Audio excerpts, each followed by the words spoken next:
Dans la majorité des entreprises, on a un processus d'évaluation de la performance de la direction. Le conseil devrait veiller à ce qu'il n'y ait non seulement une évaluation de la performance de la direction, mais également du conseil lui-même.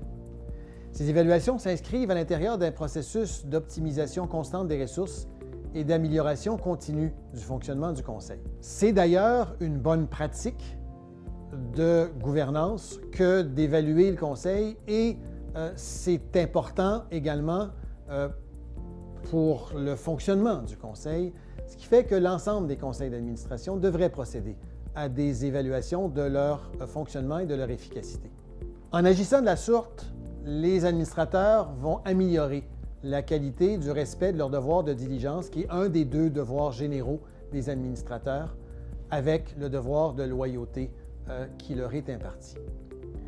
Les méthodes d'évaluation du fonctionnement du conseil peuvent varier et doivent être adaptées à la réalité et aux moyens financiers de la personne morale. On n'évaluera pas de la même façon la performance du conseil d'administration d'une société importante, par exemple Hydro-Québec, de la même façon qu'on va évaluer l'efficacité du conseil d'une PME.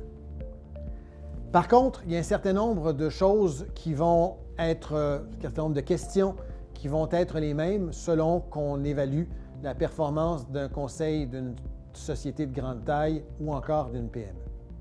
Je pense que certain nombre parmi les choses qui devraient être faites, on doit s'assurer de protéger adéquatement la confidentialité du processus.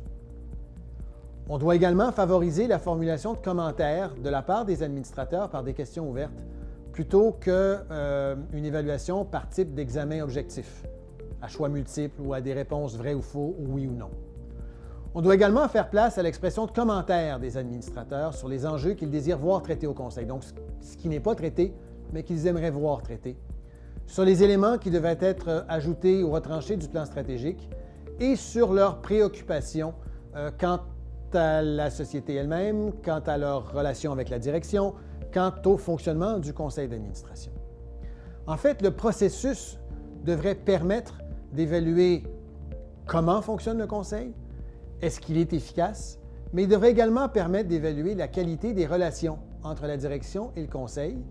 Et ce dernier volet du processus d'évaluation pourrait se faire par une rencontre entre les membres du conseil, hors la présence de la direction, à l'occasion d'évaluation du fonctionnement du conseil. Et à ce moment-là, le président du conseil se fera le porte-parole du conseil d'administration pour approcher la direction et faire rapport sur l'évaluation que le conseil fait des relations entre la direction et le conseil d'administration.